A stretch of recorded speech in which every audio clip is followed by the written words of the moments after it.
Hello बच्चों, चलिए प्रश्न को देखते हैं। प्रश्न है ए बी डी एक समकोण त्रिभुज है जिसका कोण ए समकोण है तथा ए सी लंब है बी डी। दर्शाइए कि ए डी की घात 2 बराबर बी डी गुणा सी डी। प्रश्न को हल करें उससे पहले जो इसकी मुख्य अवधारणा है उस पर विचार करते हैं। समरूपता, अर्थात हम यहाँ पर देखेंगे त्रिभुजों में समरूपता क्या होती है। किन्हीं दो त्रिभुजों के कोण बराबर हो तथा भुजाओं का अनुपात बराबर हो तो वे समरूप त्रिभुज होते हैं।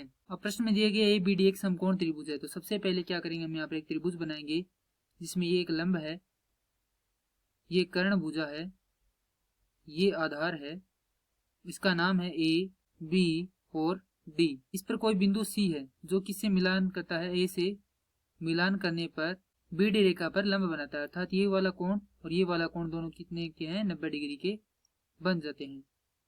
और ये संपूर्ण कोण कितने डिग्री का है, 90 डिग्री का है। अब हमें जो सिद्ध करना है वह लिखेंगे यहाँ पर। सिद्ध करना है हमें ए डी की घात 2 बराबर है बी डी गुणे सी डी।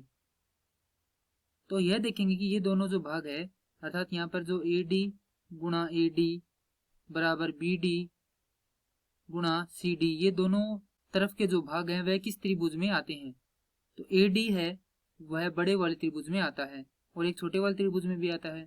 दूसरा है बी डी, तो बी डी बड़े वाले त्रिभुज में आता है और जो सी डी है वह ऊपर वाले छोटे त्रिभुज में आता है। तो यहाँ से उन दो त्रिभुजों का चयन करेंगे। तो पहला त्रिभुज तो हो जाएगा ये जिसमें ये 3 भुजाएं हैं, और दूसरा त्रिभुज हो जाएगा संपूर्ण त्रिभुज बड़े वाला।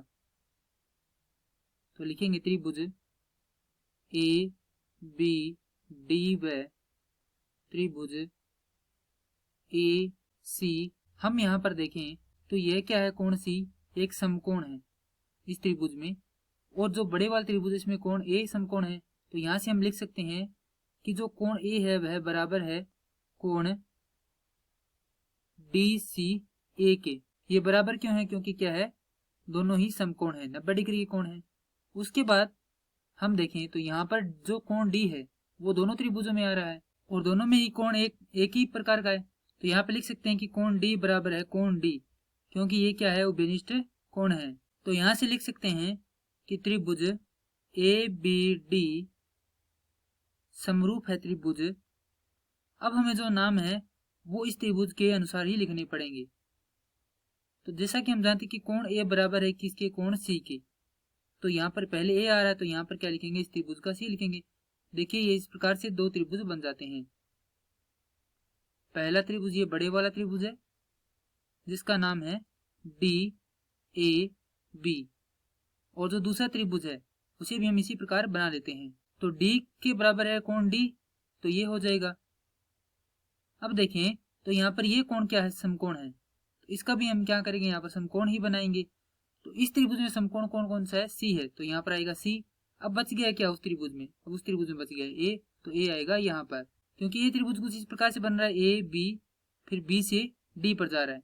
तो यहाँ से हम क्या देखेंगे कि ये सबसे पहले किस पे जाएगा, सी ए पर जाएगा। तो यहाँ पर लिखेंगे सी ए और पीछे क्या बच जाएगा, डी। तो ये इस प्रकार से हमारे पास दो त्रिभुजों के जो समरूपता है वह प्राप्त होती है।